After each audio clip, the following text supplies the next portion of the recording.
Episode of the Right Reality Check, and it's midterms and Trump's our first question here. We're going to talk about foreign policy and Iran conflict. President Trump declared, hold on, my God, technical difficulties. So I have the questions on the AI, and then I talked to the AI. As I'm reading the question, it scrolled all the way down and got rid of the question that I'm in the middle of reading. So I need to make another window, which is annoying. So give me a second. All right. And we'll edit that out on the edited version that will be going on YouTube. All right, here we go. Okay, President Trump declared elements of the Iran ceasefire over amid. He declared elements of Iran ceasefire is over amid fresh U.S. strikes, including large-scale hits on 140 plus targets. Where does this stand right now with the ongoing Strait of Hormuz disruptions, shipping attacks, oil prices, and Iranian retaliation? Tense but contained for now. Trump declared the June ceasefire over around July 8th after Iran hit several tankers in the Strait of Hormuz, prompting U.S. strikes on over 80 to 140 Iranian targets, like coastal defenses, missiles, and boats. Iran fired back at U.S. linked sites in Bahrain, Kuwait, and elsewhere. Shipping's taken a hit. Traffic dropped sharply to as low as 6 to 25 vessels a day from pre war levels of over 130, with some Dang. tankers turning back and insurance costs spiking. The U.S. says it's keeping the strait open for commercial traffic. Iran claims it's closed to unauthorized ships and wants control or fees. Oil prices jumped on the news. Brent climbed to around $76 to $80 a barrel recently, up from pre flare up lows near 70, though not back to war highs. Markets are watching for wider disruption since about a fifth of global oil normally passes through there. Iran's retaliation has mostly been limited strikes on regional U.S. assets rather than all out escalation, and talks haven't fully collapsed. Trump left the door cracked for negotiators. It's a dangerous cycle over who controls the strait, but neither side seems ready for full war yet. Things could shift fast with one big misstep. All right. So Anything else on your mind?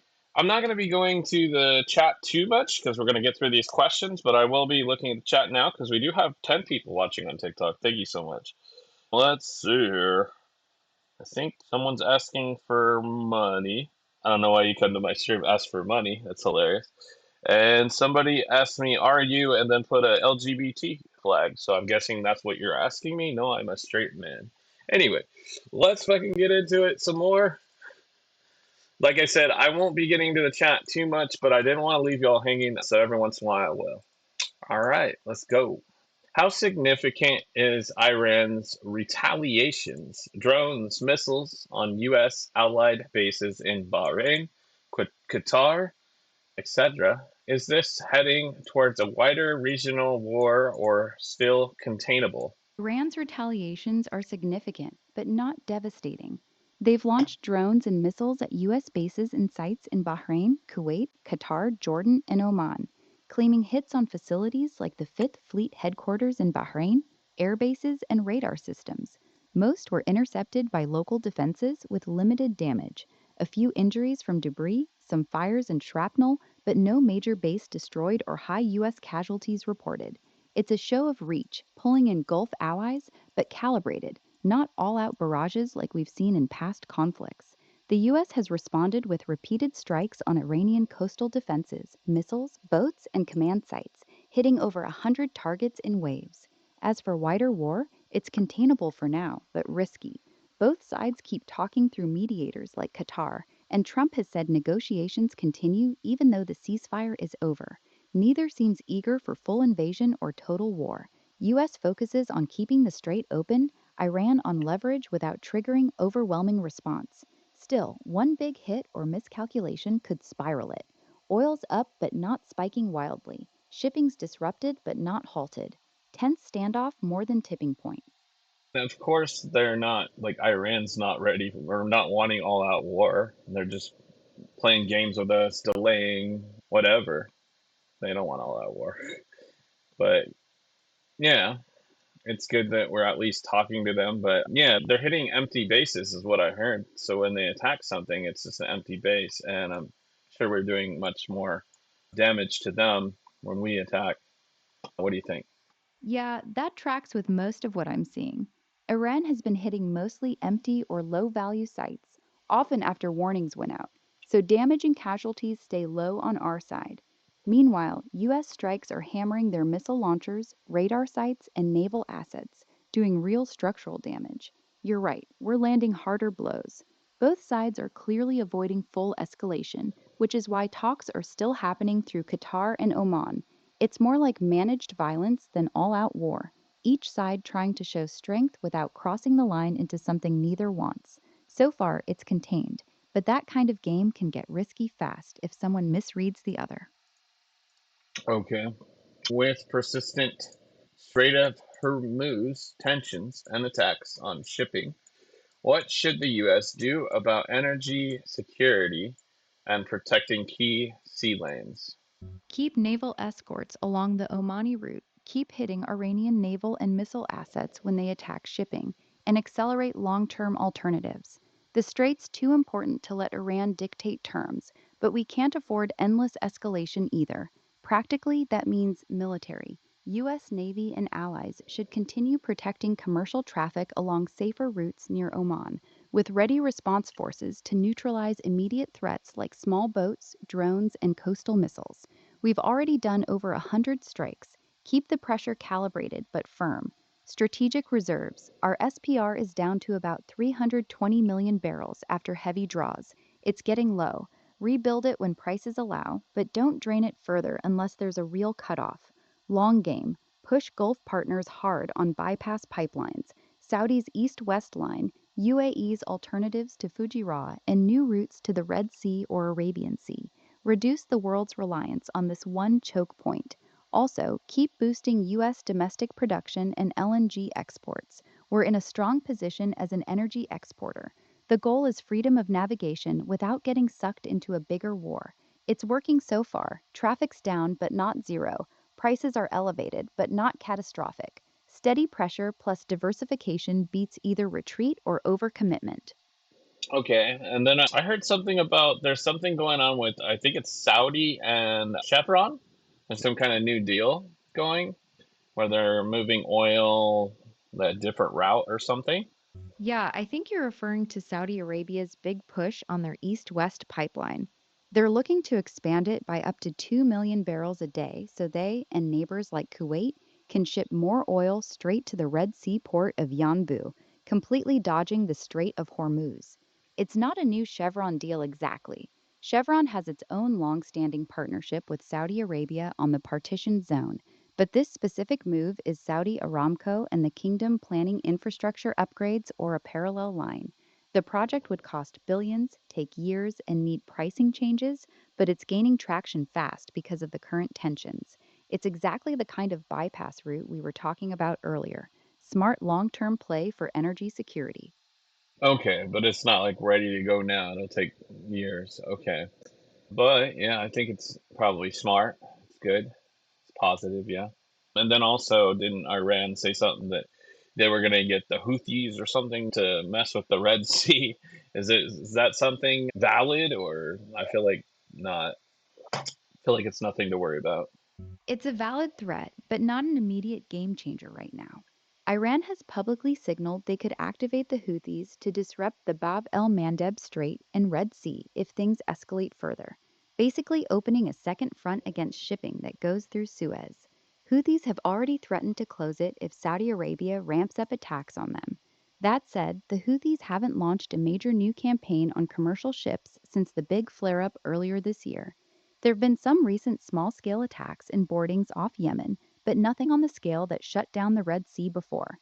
Traffic is actually picking up a bit in the Red Sea because some ships see it as less risky than Hormuz right now.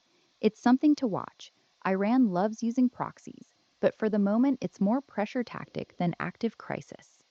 So Saudi Arabia is attacking the Houthis? I didn't know anything about that, honestly. Not really, no. Saudi Arabia isn't actively bombing the Houthis right now. What happened is that the Saudi backed Yemeni government struck the runway at Sana'a airport this week to block an Iranian plane from landing. The Houthis blamed Saudi Arabia for it and fired missiles at a Saudi airport in retaliation, but Saudi forces just intercepted those missiles. It's mostly a clash between the Houthis and the official Yemeni government, with Saudi support in the background. The big direct war between Saudi Arabia and the Houthis has been in a truce since 2022. This is a flare up, not a full return to fighting. Okay. Yeah, I didn't know anything about Saudi fighting anyone. So, shows what I know about Saudi Arabia. Yeah, Saudi's been pretty quiet on the military front lately. The big war they were fighting in Yemen against the Houthis wrapped up around 2022 with a ceasefire, and they've mostly stayed out of direct combat since. They still back the official Yemeni government, but they're not dropping bombs or running ground operations anymore. Right now, they're much more focused on Vision 2030, diversifying the economy, building cities, and trying to get away from being seen as just an oil country. So your impression isn't too far off. They've shifted from being heavily involved in regional fights to keeping a lower military profile for the past couple years. Okay. Yeah, that's the first thing I think of when I think of Saudi Arabia is oil.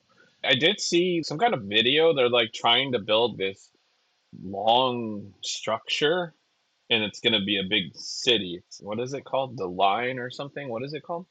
It's called The Line. It's this crazy futuristic project inside Neom, a mirrored car free linear city that was supposed to be 170 kilometers long, like a giant wall cutting through the desert.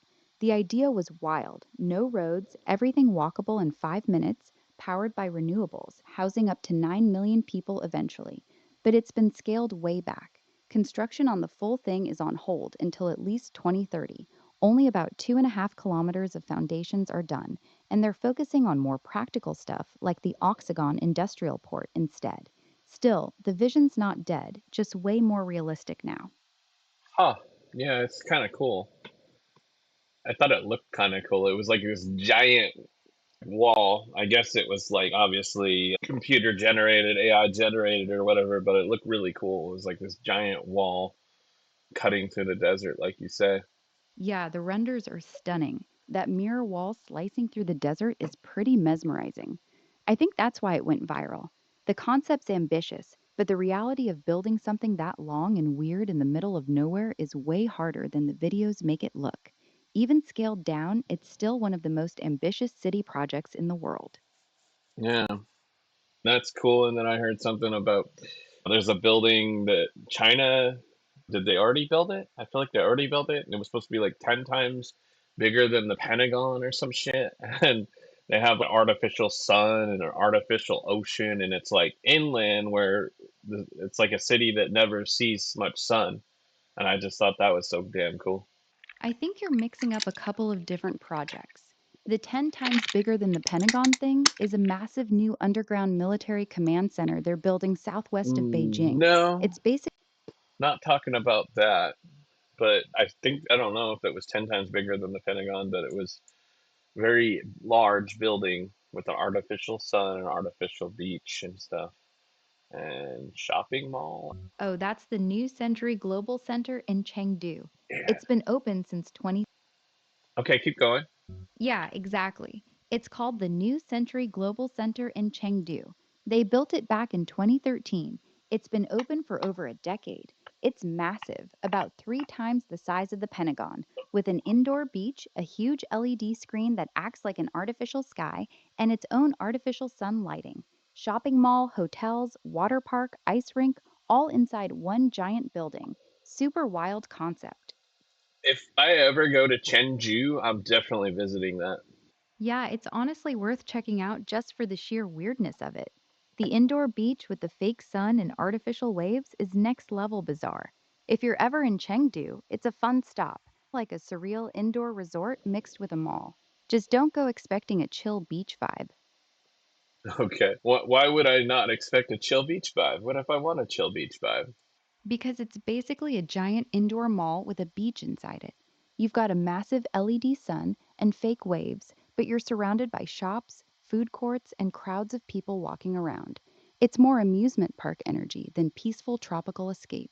If you want a chill beach vibe, real beaches are going to be way better. Yeah, you're right. But when you're trying to get your tan with this artificial sun, Is it gonna work real well, or is like the real sun much better? The artificial one won't tan you at all. That giant LED screen is just for lighting. It's not putting out real UV rays. It looks bright and sunny, but it's basically just a really big fancy light. If you want an actual tan, you still need real sunlight. All right, good to know. That's funny. All right, let's go on to our next question here. Lindsey Graham passed away this week. How does his death change Senate dynamics on Iran, Ukraine, Israel, and GOP foreign policy? And I do want to add the Clarity Act. It doesn't change things much. Lindsey Graham was a big voice pushing hardline stances, more aid for Ukraine, tough on Iran, strong on Israel. But the party's shifting toward America first with less appetite for endless foreign commitments. His replacement, his sister Darline Graham Nordone, is a placeholder till January, and the special election will likely bring in someone more aligned with Trump anyway. On the Clarity Act, that's the crypto market structure bill. Graham was chairing the banking committee and supported it, and Trump just urged the Senate to pass it in his honor to beat China on crypto and AI. That might actually give it a little emotional push this month, but it's not a foreign policy issue. It's domestic finance. Overall, one less reliable hawk in the Senate, but the direction was already changing. Okay. You said one less reliable hawk in the Senate. What do you mean by that? He was one of the most consistently pro military intervention senators, always pushing for more aid to Ukraine, tougher sanctions on Iran, and strong support for Israel. A lot of the newer Republicans are much more skeptical of foreign aid and wars abroad, so Graham was a reliable voice for the old school hawkish wing. His passing removes one of the most vocal advocates for those positions in the Senate. Okay. All right. I don't know what to think. I don't know if I have much comment on that. Okay, we're going to move on from that. Trump is still pressing NATO allies hard. Any key updates or reactions from the recent summit, especially linked to the Iran situation? Trump just wrapped up the NATO summit in Ankara a few days ago, and it was pretty rough. He spent most of the time ripping into allies for not helping enough during the recent Iran conflict, especially Spain, Germany, France, and Italy, who wouldn't let the US use their bases or airspace for strikes. He even threatened to cut off trade with Spain. The Iran situation dominated everything. There was a ceasefire, but after Iran hit ships in the Strait of Hormuz, the US struck back, and Trump declared the deal over. NATO's final statement backed the US strikes, called on Iran to stop messing with shipping, and said Iran can never have a nuclear weapon. On the spending side, allies agreed to boost defense budgets and signed over $50 billion in new weapons deals to show they're stepping up. Trump left sounding a bit more positive, calling it a great meeting, but the grudge over Iran is still very much alive. Yeah, as though it should be. $50 billion. That's a chunk. Yeah, $50 billion in new weapons deals is a huge headline number. That's real money. The US is pushing hard for these commitments, so it doesn't look like America's carrying the whole load alone, especially after the Iran mess. A lot of it is Europe buying American made systems like Patriots and F 35s, which is a win for US defense companies too. All right. Okay, let's talk domestic and administration news. Trump refused to sign the big bipartisan housing affordability bill without voter ID priorities. It passed anyway. Smart leverage or damaging GOP unity before midterm. It's damaging to GOP unity. Trump refused to sign the big bipartisan housing bill, the 21st Century Road to Housing Act, even though it passed with huge margins, like 85 to 5 in the Senate and 358 to 32 in the House. He wanted them to pass his Save America Act for strict voter ID and proof of citizenship first. The bill became law anyway without his signature in early July. A lot of Republicans were frustrated because housing affordability is a huge voter issue heading into the midterms, and he turned a rare bipartisan win into a fight over an unrelated priority that didn't have the votes. It made the party look messy right when they wanted to show they could deliver. Okay. Trump's approval is stuck in the low to mid 30s amid Iran concerns and economic pressures. What's driving it, and how is it fixable? Mainly two things: the Iran war and the economy. The conflict with Iran spiked gas prices. They jumped from around $3 a gallon to over $4.50 at one point, and a lot of voters say it wasn't worth the cost. Polls show most people think the US is weaker for it, and that drags down his numbers big time, especially with independents. On top of that, people are still feeling the pinch on prices and cost of living, even after some relief. His approval on the economy is underwater, which is usually his strong suit. It's fixable if the ceasefire holds, gas prices drop more, and he can point to some wins on housing or other domestic stuff before the midterms. But right now, the hangover from the war is the biggest hit. Okay. With House GOP rebellions, failed votes, and early is Speaker Johnson in real trouble advancing Trump's agenda? Yeah, he's in pretty rough shape. Johnson's lost the ability to pass anything major without Democratic votes. He's barely holding on. There have already been multiple failed procedural votes, and now there's serious talk of an early recess because they can't even keep their own members in town. That tells you how weak his grip is. The hardliners are in open revolt, and the narrow majority means he's one or two defections away from total paralysis. It's looking more and more like he's just trying to survive until the midterms rather than push through Trump's big agenda items. All right. What's the current state and pace of ICE deportation efforts and border enforcement? Is running at a much higher pace than before. They've deported nearly 900,000 people since Trump took office in January 2025, with almost 300 deportation flights in May alone, their highest monthly number yet. Arrests are also surging. They picked up 10,000 people in just 5 days at the end of June, hitting about 2,000 arrests a day during that push. On the border, crossings have collapsed, down over 90% from the Biden era peaks, with historically low numbers all year. Detention facilities are fuller too, holding over 60,000 people right now. The whole system's moving faster thanks to more funding, more agents, and policies like expanded expedited removal. It's aggressive enforcement across the board. Okay, I guess I like that. You said 300 deportation flights in May alone. How many people per flight? Like, how many people total is that in May alone? Roughly 100 to 150 people per flight on average. Those are charter planes, not huge commercial jets. So for nearly 300 flights in May, that works out to somewhere around 30,000 to 45,000 deportations that month, just on the flights. The exact number isn't public, but that's the ballpark. Okay, let's see here. Yeah, I'm here. Now, administration, latest on Maha initiatives, health policy, special education, or controversies. Let's talk about that. RFK Jr. is still running point on the Make America Healthy Again agenda as HHS Secretary. The big push right now is banning artificial food dyes and ultra processed foods from school lunches, plus cracking down on seed oils. He's also trying to restructure vaccine advisory committees and limit pharma influence in FDA approvals. On special education, there's talk of moving it under HHS control instead of education, but that's still just in discussion. The main controversy lately is his staff purge. He fired a bunch of longtime CDC and FDA scientists, and a lot of people are calling it politicizing public health. His approval on health policy is actually decent among independents, but the medical establishment is still very hostile. All right. Okay, let's talk elections. Whoa, where'd that go?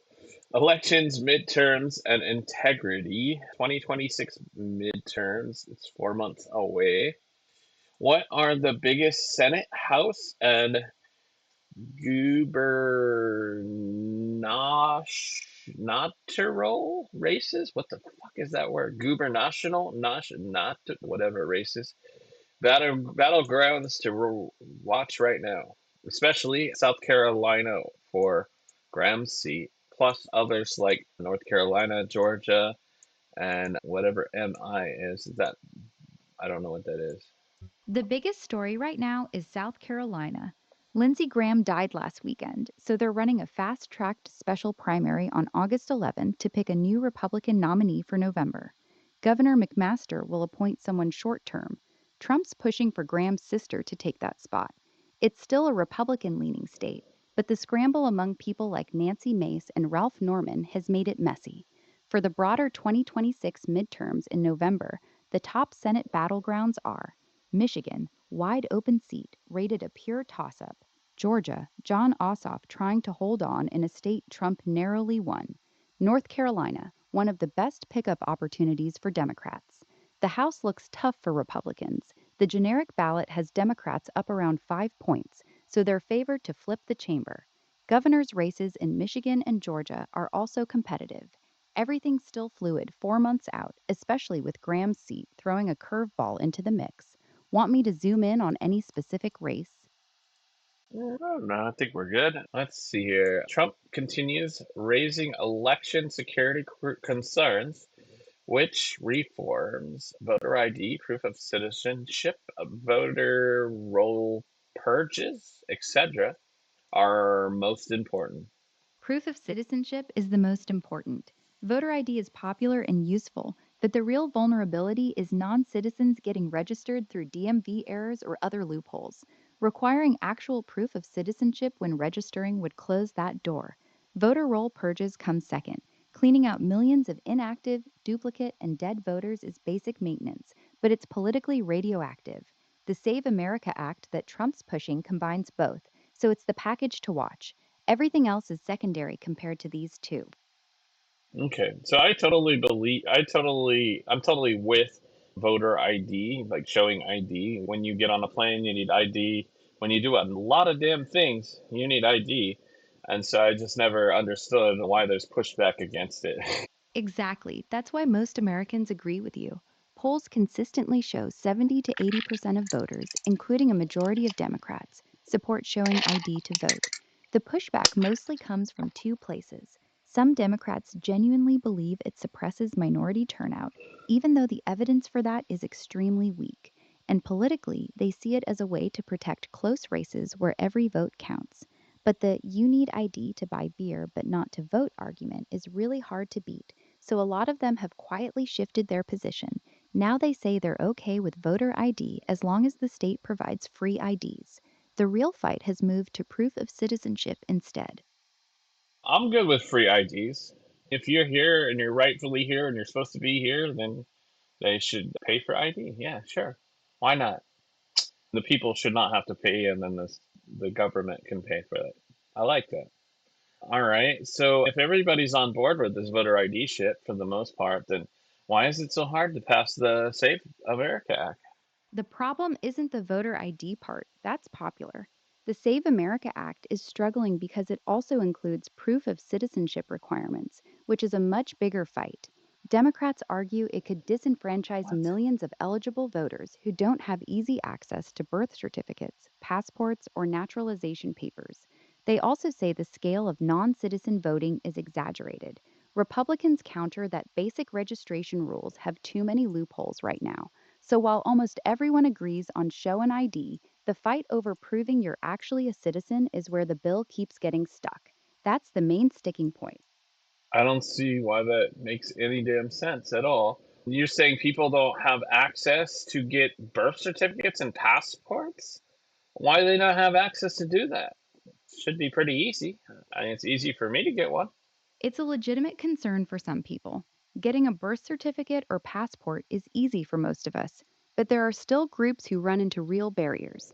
Older folks born at home, especially in rural areas, who were never issued a proper birth certificate. Low income people who can't afford the fees or the time off work to get the documents. People whose records got destroyed in courthouse fires or natural disasters. Some minority communities, particularly Native Americans on reservations, who historically had very inconsistent record keeping. The counterargument is that if we're going to require it, the government should make it free and easy to get those Yes. documents, which is Yeah, make it free and easy. And they've got to figure out what they can do for these people, right? And you're saying something about old people that weren't given a proper birth certificate. They got to figure out something for those people. And then the Native Americans had inconsistent record keeping. Wow, that's weird. Why are we in record keeping?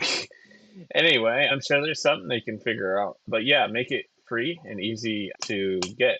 I'm all for my tax dollars paying for that. If people are going to prove that they are a citizen here and show their ID to vote, sure, I'll pay taxes for them to get an ID, so they can do that as long as they're legitimately here. I hear you. You're basically describing the compromise that actually has a shot at passing. Make voter ID free and set up a system to help people who genuinely can't get their documents. The Native American thing is wild, right?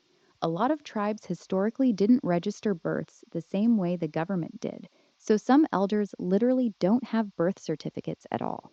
Same with some very old people born in the 1930s and 40s at home with midwives. So, yeah, if the bill just said, here's your free ID and we'll help you get the paperwork if you need it, a lot more people would get on board. The problem is, both sides keep turning it into a culture war thing instead of just fixing the practical problems. Yeah, that's stupid. Okay, so what would they do for these people? The natives, they're old and they don't have birth certificates, you said. So they've existed amongst society for many years, so they have ID, right? Okay, so what does it say on their ID for their date of birth? Do they just basically say, "Oh, I was born this day," and they just write it down like that? Yeah, that's a good question. For older Native Americans without a birth certificate, their tribal ID usually lists a date of birth that they put down based on family records, baptism records, or just what the family always said. The tribe accepts that when they issue the ID. When it comes to proving citizenship for voting, a lot of states let them use their tribal enrollment number or a Bureau of Indian Affairs affidavit of birth instead of an actual birth certificate.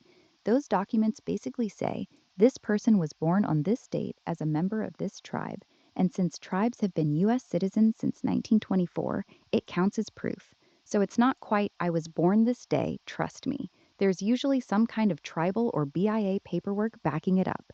But you're right, it does get complicated for the very old folks. Okay, so there's tribal paperwork backing it up, so then they can use that to get a birth certificate, right? Yes, they can. In most states, if an older Native American has tribal enrollment records or a Bureau of Indian Affairs document, they can use that to apply for a delayed birth certificate. The state will issue them an official birth certificate based on that tribal or BIA documentation. The process exists. It's just that for some very elderly people, it can be a pain. They might need to fill out extra forms, get a court order, or deal with bureaucracy that younger people don't have to face. So, technically, yes, they can use that tribal paperwork to get a proper birth certificate. It just takes more steps than if you were born in a hospital yesterday. Okay, so we just need to cut through the red tape and make it easier for these older people. Older people don't want to do a bunch of bullshit, so let's make it easier for them. And then, yeah, I think we'd be good. Exactly. You just said what most reasonable people think. The solution isn't that complicated. Cut the red tape, make the process simple and free, and set up a special fast track for elderly people and Native Americans who don't have standard birth certificates. Have mobile units go to reservations and senior centers to help them instead of making them run around to different offices. I If they like did that. that, I like the mobile unit idea. The mobile unit's for everybody, not just because you're Native American, you get the special treatment. Everybody should have these mobile units, man. yeah, that's actually a really good point. Mobile units for everybody makes way more sense than special carve outs for certain groups. You could set up DMV style vans that go to senior centers, low income neighborhoods, rural towns, and reservations. Same service for everyone. No one feels singled out, and it actually solves the problem instead of just arguing about it. I like that take. Yeah, me too. All right. All right, we're gonna move on. Hopefully, we get the Save America Act passed. I did a poly market bet that it was gonna happen by the end of August. It's a long shot, but make a bunch of moolah if I get it right. Good luck with that bet. Honestly, though, I think you're going to lose that one. End of August is way too aggressive. The Senate's barely functioning right now, and getting proof of citizenship through a divided Congress takes real time, even with Trump pushing. I'd be shocked if it passed before October, if it passes this year at all. You might want to check those odds again. I'm gonna let it ride, man. Maybe we'll get lucky. That's the spirit. Let it ride then. Worst case, it's a small bet and you get a good story out of it. Fingers crossed for you. I Maybe mean, lightning it's strikes. I risk $20 and I can get like $738 from my $20. So yeah, I'll just let it ride. Hell yeah, $20 to win $738? That's actually worth the gamble. At those odds, you only need to be right 3% of the time to break even. Might as well let that one ride. Good luck, man. I hope you cash that ticket. Okay, let's see here. Which recent Supreme Court rulings, campaign finance, immigration, birthright citizenship, trans athletes, etc., will have the biggest long term impact? The two that will matter most long term: birthright citizenship. This is the big one. If the court narrows or ends automatic citizenship for kids born here to illegal immigrants, it fundamentally changes who becomes an American. That's a generational shift with huge political and demographic consequences. Immigration enforcement. The rulings giving the executive branch much broader power to deport people and limit court interference are already changing things on the ground. This is why you're seeing ICE move so aggressively right now. The trans athletes and campaign finance ones are important, but they don't reshape the country the way these two immigration decisions do. Those will still be debated in 20 years. Okay, the birthright citizenship thing. So basically, they're trying to change it to where if you were born here in the US, but your parents are illegal, then you just won't have citizenship anymore and they'll get rid of your citizenship. And like, how far back does that go? What if you were born 20 years or even 40 years ago? No, nothing like that happened. The Supreme Court actually struck down Trump's attempt to limit birthright citizenship back on June 30th in a 6-3 ruling. The court said the 14th Amendment is clear. If you're born in the United States, you're a U.S. citizen, period, regardless of whether your parents are here legally or not. The rule hasn't changed at all, so no one's losing citizenship, whether they were born yesterday or 40 years ago. Everything stays exactly like it's always been. Okay, can you explain what Trump was trying to do and how people would have been affected if it would have passed in Trump's favor? Trump tried to do it through an executive order, not by changing the Constitution. Here's what he actually proposed. He wanted to stop giving automatic U.S. citizenship to babies born in America if their parents were in the country illegally. Under his plan, those children would no longer be citizens at birth. Who would have been affected? Only babies born after the order took effect. People Oh, already born here, even one day before, would have kept their citizenship. It wouldn't have gone backwards. So your 20-year-old or 40-year-old wouldn't have lost anything. It only would have applied to future births. That's why a lot of legal experts said it was dead on arrival. The 14th Amendment says all persons born in the United States are citizens, and the court agreed. okay. But if they're born here and their parents are illegal, and then their parents get deported or something, doesn't the system have to pay for these people, these babies that are born here? That's kind of bad because that's our taxes right there. Yeah, that's the exact argument Trump was making. The concern is that once the child is born here, they become a U.S. citizen, and the parents can then use that child to stay in the country. They can apply for what's called deferred action or other protections because they have a U.S. citizen child. That child can also eventually sponsor the parents for legal status when they turn 21. So critics say this creates a loophole where illegal immigrants can have a baby here and basically anchor themselves to the U.S., and the government ends up paying for things like Medicaid, food stamps, and other benefits for that family. That's the main practical argument for changing the policy. Yeah, I'm not so sure I like that part of it. Maybe we could figure out where they came from, like which country, and build that country. So, if, like it was Mexico or Venezuela or whatever, we just send a bill to their government and they pay for the services. No, that wouldn't work. We've never done anything like that, and foreign governments aren't going to pay us for healthcare or services their citizens used here. It's not how international relations work. Countries don't bill each other for things like this. Mexico or Venezuela aren't writing Maybe we checks should to cover. start.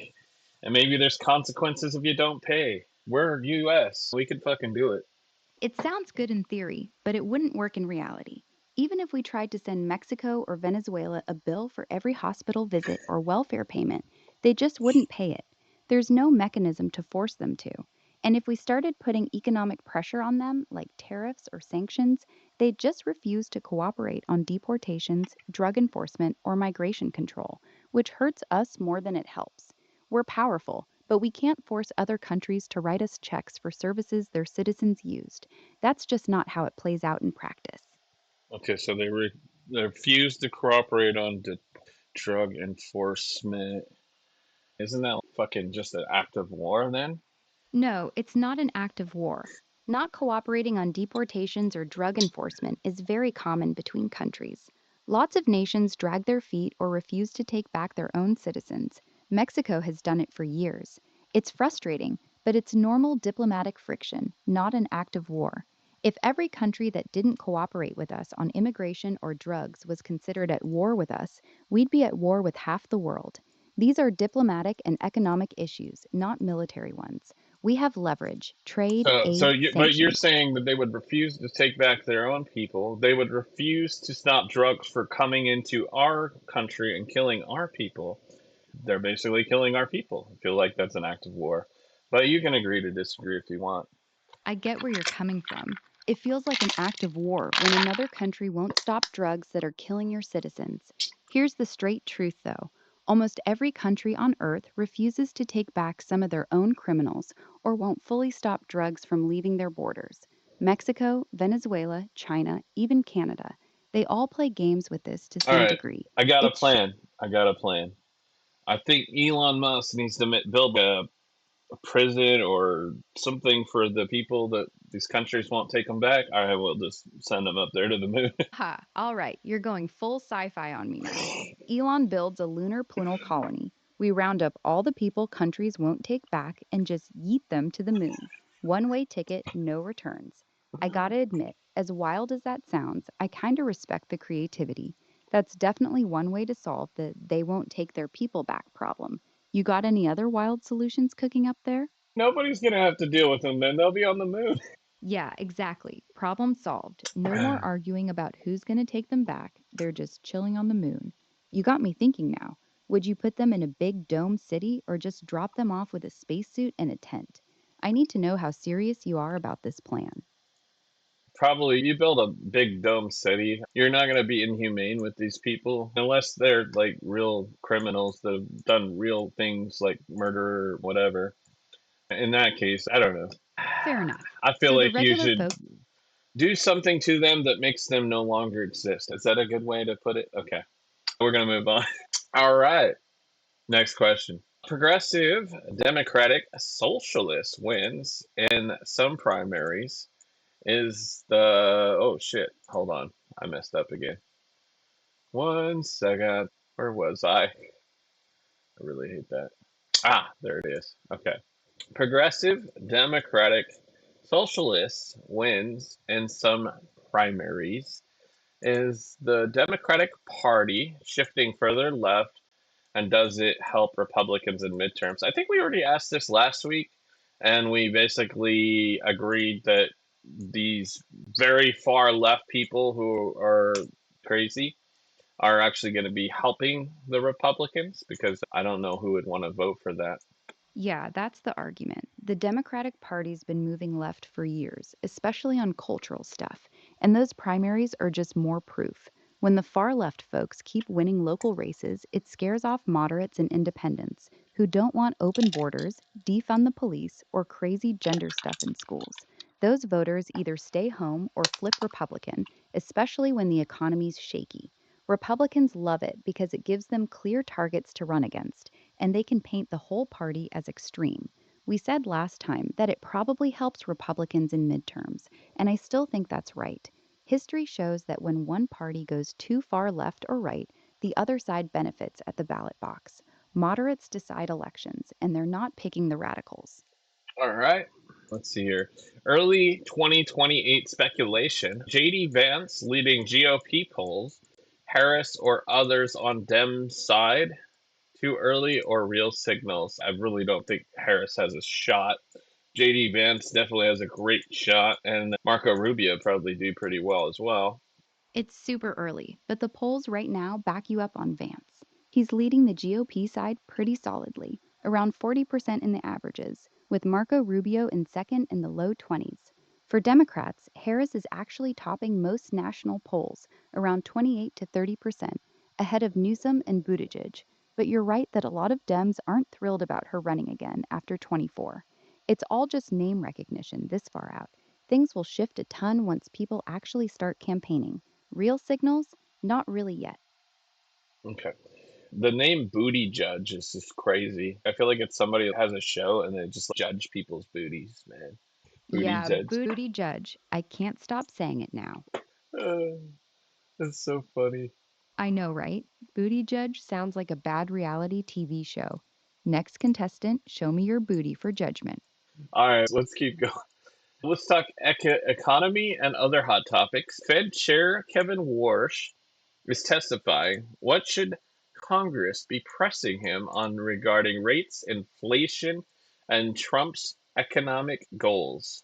Congress should press Warsh hard on three things. First, how he plans to actually get inflation back to 2% when it's sitting around 4% right now, with recent supply shocks from the Iran war and tariffs pushing prices up. He's talking tough about no tolerance for elevated inflation, but markets are split on whether rates stay put or even go up from the current 3.5 to 3.75% range. Second, his independence. Trump wants lower rates to juice the economy, but Warsh has been clear he'll do his job and keep politics out. They should test that commitment directly. Third, how the Fed's policy lines up with Trump's growth goals. Trump wants strong growth and cheap borrowing, but fighting 4% inflation might mean holding or even raising rates, which could slow things down. They need to ask how he squares that circle without derailing the agenda. It's a tightrope for him this early in the job. Yeah, I would hate to be that guy right now, for real. Yeah, no kidding. The guy's in the hot seat from day one, caught between a president who wants cheap money and an economy that's still running hot with sticky inflation. Tough gig. All right. Housing affordability remains a massive voter issue. What's a realistic conservative approach beyond the recent bill drama? A realistic conservative approach starts with supply. That's the real driver of high prices. Zoning reform is key. Cut the red tape, end single family only zoning in cities and suburbs, and let builders actually build more homes. YIMBY policies like this have bipartisan support now, and it's the most direct fix. Second, energy and materials costs. Lower energy prices through more domestic drilling and nuclear means cheaper construction overall. Tariffs on lumber and steel hurt more than they help here. Third, immigration control. Legal, skilled immigration for construction workers can help, but uncontrolled illegal immigration just strains housing supply even more. The recent bill drama was mostly political theater. Real progress comes from letting markets build more housing, not subsidies or rent controls that make the shortage worse long term. All right. Any updates on government spending reconciliation, CRs to avoid shutdowns, or trying funding or tying funding to priorities? House Republicans are pushing a narrow Reconciliation 3.0 bill right now, around $95 billion, mostly 70-ish for defense and the Iran war, some farm aid, and pieces of the Save America Act for election stuff. It's scaled way back from Trump's big $350 billion defense ask, and fiscal hawks are pissed there's no spending cuts to pay for it. It's moving through committee this week, but faces real internal GOP pushback. For the bigger picture, FY 2027 funding deadline is October 1st, just before midterms. Only a couple appropriations bills have moved, so a continuing resolution to avoid a shutdown is the safe bet. Nobody wants that chaos right before voters head to the polls. Okay. Notable developments with Trump's Truth Social, business moves, or presidential dealings scrutiny? Question mark. Also, what is the deal? He made it to where like banks and institutions can get real time posts or whatever on his Truth Social, which would benefit them so they can front run the market. Is that what I heard? Can't everyday people get that as well? Those real time posts? Yeah, Truth Social just launched something called Truth API. It's a paid data feed for banks and trading firms. They're charging up to 100 grand a month for the absolute fastest access to posts from Trump and the top 9 other accounts. It's basically so high frequency traders can react milliseconds before everyone else and front run the market. Everyday people? Nah, you can't get that speed. Regular users just use the app and get normal push notifications, which are slower. This is strictly a premium service for Wall Street. It's already catching heat from Democrats who call it profiting off the presidency. The service launches August 1st. They're not really wrong. I'm a Trump guy, but I don't know how I feel about this one. I didn't really like his meme coin thing either. Yeah, you're not alone in feeling weird about it. Even some solid Trump supporters are side eyeing the Truth API thing. The optics are rough. Charging Wall Street six figures to get Trump's posts faster than everyone else looks a lot like monetizing the presidency, even if it's technically his company. The meme coin stuff rubbed a lot of people the same way. You can be pro Trump and still think some of these business moves cross into sketchy territory. Yeah, it's a smart business move, but the Dems are not wrong. You're using the presidency to profit in this case. Yeah, exactly. You hit the nail on the head. It's smart business, no question. But that doesn't make the conflict of interest look any better. When the president's company is selling premium access to his own words to hedge funds, it just smells bad. Being a Trump guy doesn't mean you got to defend every single move, and this one's fair game for criticism. Okay, so then my advice for Trump and the people that run Truth Social is you lower the hell out of this price. My God, that price is ridiculous. And you let everybody have that if you're going to allow this. Fair point. Dropping the price would at least spread it out so it's not just massive hedge funds getting the edge. Charging $100,000 a month is basically saying only billion-dollar institutions get to play. That's what makes it feel so dirty. If they really want to do this, make it $99 a month for anyone, not 100K. At least then it's not pure insider trading for the ultra wealthy. But honestly, the cleanest move would be not doing it at all. Yeah, yeah, it's the cleanest move. But if they're doing it, then just modify it, make it cheaper for everybody. I think 99 is a little bit too much. I think it should be like $10 or something. Yeah, 10 bucks a month feels way more reasonable. At that price, regular traders, journalists, and even political junkies could actually get it. That at least spreads out the advantage instead of handing it exclusively to the biggest players on Wall Street. The 100 grand price tag is what makes it feel so sleazy. 10 bucks fixes most of the optics problem. Exactly, because then anyone can front run the market if they just simply pay $10, and $10 is not much, and it would also draw a lot of people to Truth Social. So they should do that. Yeah, exactly. At 10 bucks, it's not an unfair advantage. It's just premium access anyone can buy.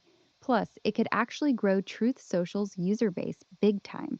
They'd probably make more money overall with volume than from a handful of rich firms paying crazy fees. Smart call. Yeah, exactly. All right, and you can have maybe different tiers that offer maybe more, possibly. I don't know. Anyway, let's move on from that. Let's talk cultural flashpoints. Kennedy Center, SCOTUS, sports, trends, issues, education shifts under RFK Jr., etc. Got it. The Kennedy Center's a mess right now. Trump's basically gutted the old board and stacked it with his people. RFK Jr.'s shaking up HHS and education funding, pushing hard against the trans stuff in schools and sports. SCOTUS just dropped a few big rulings, including one that's got the left fired up on gender issues. What do you want to dig into first? Okay.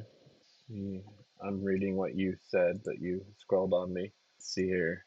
Oh, let's see here. Something about trans stuff in schools and sports. They shouldn't push that. People should be able to be whatever the hell they want to be, but it shouldn't be like pushed in everybody's face. And then, yeah, as far as sports, it should just be who you were born biologically. And yeah, unless you want to just make male and female play sports together, that could be a thing, could be interesting. I hear you. Live and let live is one thing, but schools pushing it on kids crosses a line for a lot of people. On sports, biology matters. Testosterone gives real physical advantages that don't vanish with hormones. Open divisions or co ed leagues could work for inclusivity without rewriting women's categories. What part of this bugs you most? Yeah, I think it'd be really interesting to just have men and women together for all sports. Yeah, it definitely mixed things up. You'd see some wild dynamics men's strength and speed against women's agility and endurance in different sports. Might make competitions more unpredictable and entertaining, but you'd Yeah. probably lose some It, fairness in certain it, events it where wouldn't be biological. fair for bodybuilding, I think, but sports like soccer, football, huh? Yeah, football might be a little rough for women too. I guess soccer, baseball, basketball, probably. What else? Wrestling? Yeah, wrestling, anybody can do that. I've seen small people take down big people in wrestling. So, yeah, I think wrestling would be good. I don't know. What do you think? What other sports do you think would work well where it's men and women together? Soccer could actually work pretty well. It's more about skill, positioning, and teamwork than raw power, though men would still dominate headers and long range shooting. Baseball or softball mixed, the pitching and hitting differences might make it messy, but fielding could be competitive. Wrestling, like you said, has weight classes, so that levels the playing field more than most sports. Tennis could be interesting. Mixed doubles already exists, and it's exciting. What about volleyball? The net height is the same, but jumping ability would give men an edge in spikes. Overall, skill based or technical sports tend to handle mixed play better than pure power ones. Yeah. Okay, so I like that. I think it would be more entertaining for sure. Totally. Imagine the drama in a mixed league. Underdog stories, surprising upsets, it definitely pull in more viewers than some of the current formats. Would make rivalries way more intense too. Okay.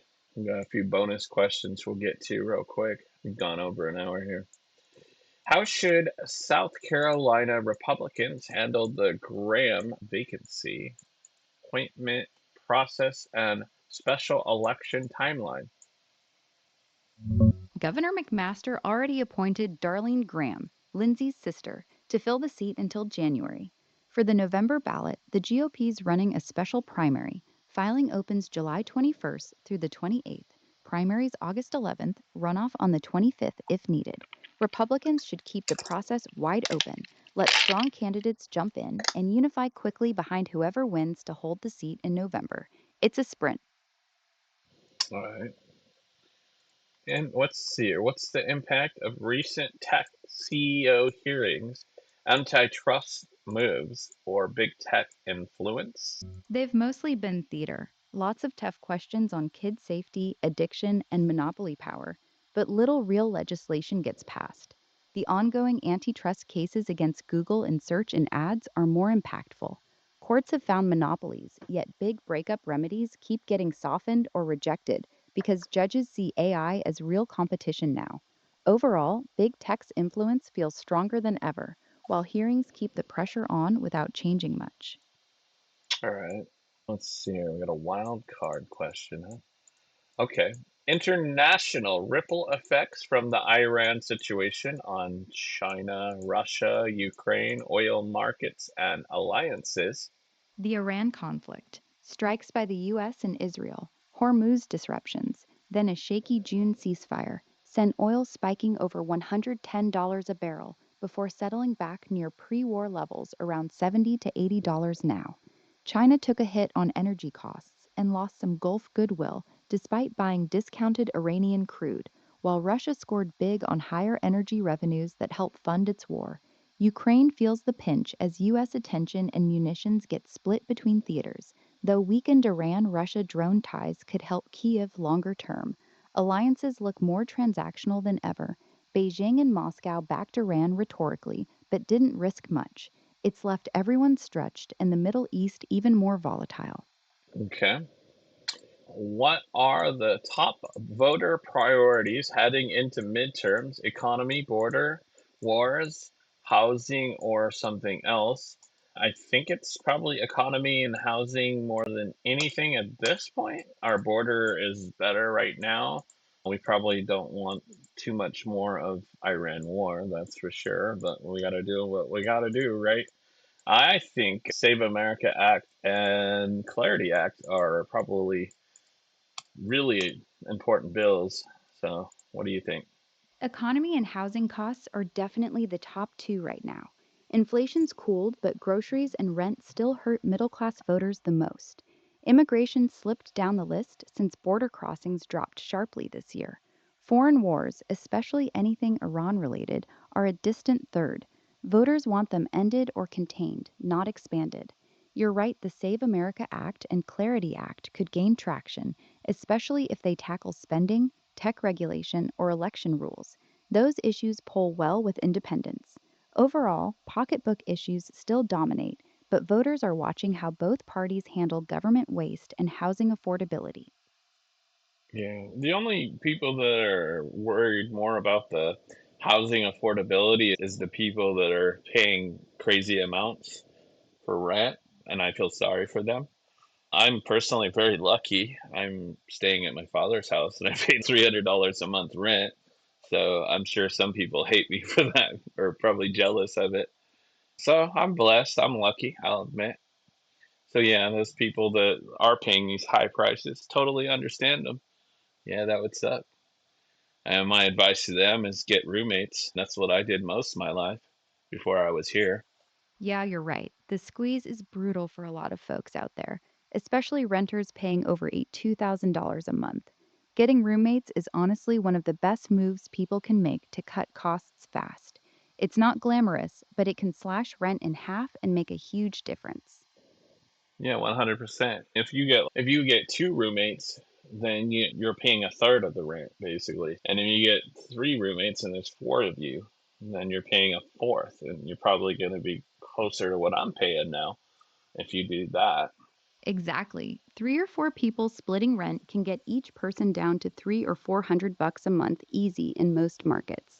It's not ideal long term, but it's a smart bridge while you build savings or wait for prices to chill. Yeah, 100%. Smart move on your part, staying at your dad's and keeping expenses low. That's real financial wisdom right there. When I moved here, I wasn't sure I wanted to do it, live with my father. I liked living alone. I've always wanted to be with a girl and shit, but I've lived alone most of my life. And living alone, you're definitely at a lot more peace. You kind of just do whatever you want in your house. And if you want to leave something dirty or messy, you can. Nobody's going to complain about it. When you have roommates or when you have your father, who's very clean free, it definitely changes the dynamic quite a bit. But I gotta say, it's a no brainer move at this point. So, yeah, I'm going to keep staying here for a little longer. Smart move. Peace and privacy are awesome, but saving that much cash every month is hard to beat. You can always get your own place later when your finances are even stronger. They're going to be very strong very soon. So, Hell oh, yeah. so Sounds very like you're strong. Let's see here. Optimistic or pessimistic that Trump GOP can deliver big wins before midterms? What are the biggest obstacles? optimistic they can deliver some wins, but skeptical about big ones before midterms. Passing major bills takes time, and they've got a razor thin House majority, so every vote's a fight. The biggest obstacles are internal GOP divisions, especially on spending and government funding. Expect some progress on border security and deregulation, but sweeping changes like big tax reform probably won't happen before voters head back to the polls. All right, let's see here. One policy win Trump GOP should push hard this month, and one mistake to avoid. One policy win they should push hard: a clean, targeted border security package, more agents, tech, and finishing key barriers. It's popular, gets results fast, and shows voters they're delivering. Biggest mistake to avoid: getting dragged into a prolonged fight over government funding or shutdown threats. That kills momentum and hands Democrats a perfect chaos narrative heading into midterms. Keep it simple and focused. Okay, as far as government funding and shutdown, I think, if I'm not mistaken, the Democrats have been responsible for a lot of the shut not wanting to pass funding. Both sides have dug in during these funding fights. Democrats blocked several Republican continuing resolutions in the Senate last fall. demanding extensions for healthcare subsidies, which helped trigger that shutdown. But historically, both parties have caused them. Republicans over the border wall in 2018, defunding Obamacare in 2013, balanced budget fights in the 90s. It's rarely one sided. The key is avoiding the blame game and getting a clean bill done fast. Yeah, I think it should just work together. That would be nice. In the perfect world, right? Yeah, in a perfect world, they'd actually work together on the basics, like funding the government without drama. But the way it's set up, there's almost no incentive for compromise. Voters reward the side that looks tough and blames the other guy. Until that changes, we'll keep seeing these manufactured crises every year or two. Okay. Yeah. What was I gonna say? Oh, one thing that pisses me off also is I want these people to actually show up. The people in the Senate and stuff, when they have these Senate hearings, they don't show up and they just stay home or they're on vacation or whatever they're doing, and they get paid anyway. That's some bullshit. Our taxpayer dollars are paying them, and they just fuck off. Come on. Yeah, it's bullshit. They show up late, dip out early, or just skip hearings altogether and still collect that six-figure salary plus benefits. No real accountability. The public pays them to do the job. They should have to actually show up for it. Yes, we need to pass a bill that makes them show up for it, or they're just fired, and then we have to elect someone else. That sounds great in theory, but there's actually an old law on the books, 2 U.S. Code, Section 5306, that already requires docking their pay for each day they're absent from the chamber, unless it's for sickness.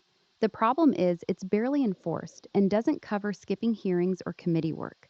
Firing them outright would take a constitutional amendment since voters elect them. Docking pay for missed votes in hearings with real transparency would be the realistic way to go. What?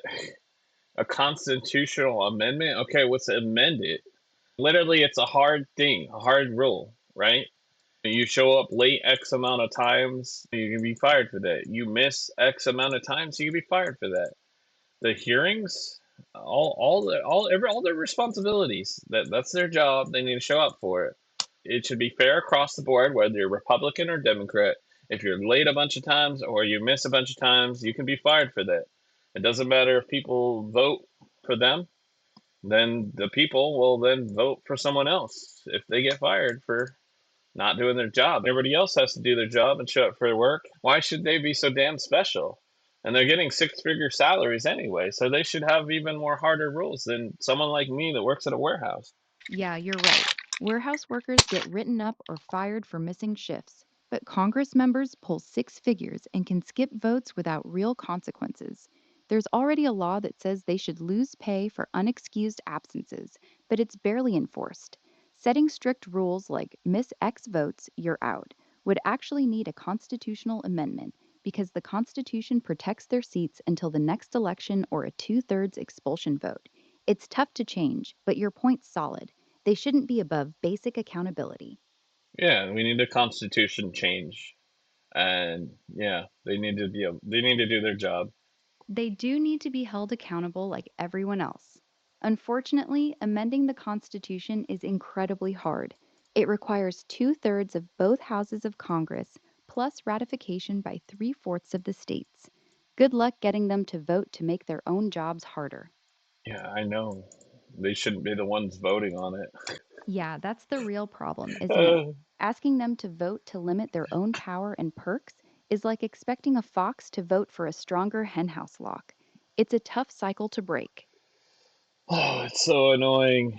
And docking their pay is stupid. It's like, okay, they're making fucking how many hundreds of thousands of dollars, and what are you gonna take from them? Like, fucking, oh, you just lost like 5 grand or something. They don't care about that. Exactly. Docking them a few thousand bucks when they're pulling in $174,000 a year, plus all the perks, doesn't even register. It's not real accountability. It's just a slap on the wrist. They need actual consequences that actually hurt, not pocket change. Yeah, exactly. And then they're probably doing like insider trading and shit, making millions off of that anyway. So they don't even give a shit. Yeah, exactly. They're making 174 grand a year, and 5 grand is nothing to them. A lot of them have huge net worths anyway, and there's plenty of evidence their stock picks consistently beat the market over time. Even if it's not always blatant insider trading, the information advantage is real. Docking pay barely scratches the surface. Yeah. So just need to be literally fired if you miss so many, not just votes though, like they need to have the actual discussions to before the votes happen, right? So like they need to show up for those discussions. Every discussion where they're supposed to meet and have a discussion about a bill or something, they should be required to be there. And if they miss that X amount of times, boom, you're out. Yeah, the committee hearings and markups are where the real work happens. That's where bills actually get shaped before the big floor vote. Missing those should count just as much as missing the final vote. If they want to skip the boring committee work and just show up for the big show votes, they shouldn't get paid for it. Yeah. So why do they have to be the ones that vote on this? Is there any way around that we can make something amend the Constitution without them using Trump, the Supreme Court? I don't fucking know. No, there's no real way around it.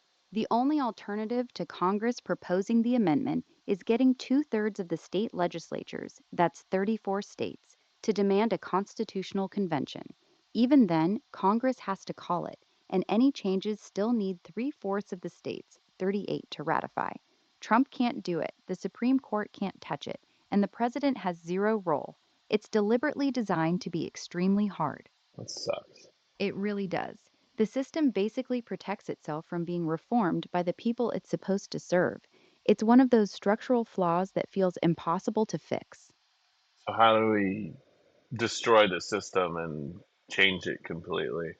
We don't. That's a fantasy. You can't destroy the system without breaking the country, and that's not worth it. The realistic path is grinding away at it. Vote in primaries for people who actually want accountability. Push for state level reforms All right. first, So what and you're keep. saying is we need to be smarter. We need to vote for better people. All right. That's what we need to do. Yeah, exactly. Voting smarter in primaries is the only real lever we have. Pick people who actually want to change the system, not just play inside it. Yeah. Why is it so hard to vote for good people? It doesn't seem like it should be that hard. It should be obvious who's good and bad. It's hard because both sides are good at hiding who's actually corrupt. Campaign ads, big donor money, and party loyalty make it tough to tell who's just playing the game versus who's Should be a genuinely whole trying to lot fix. harder now to hide because we have AI now to talk to AI and dig on these people. Yeah, AI's already making it easier. Tools like Informed.app let you ask questions directly about any congressperson's voting record, attendance, or hearings, with sources linked. Sites like PoliticSource and Your Rep's Record pull together votes, finances, and attendance in one spot. The catch? AI can still hallucinate or lean biased, so you gotta double check the primary sources. But you're right, it's way harder for them to hide now than it was 10 years ago. Yeah, it's a good thing. Okay. Hopefully things get better. I have another question. So I'm live streaming on Twitch and TikTok at the same time. And I'm used to kind of lower viewership on Twitch. But when I started this stream, I had 10 people in the chat. And then we had two people in the chat. And we stayed at two people in the chat for almost the entirety of the stream.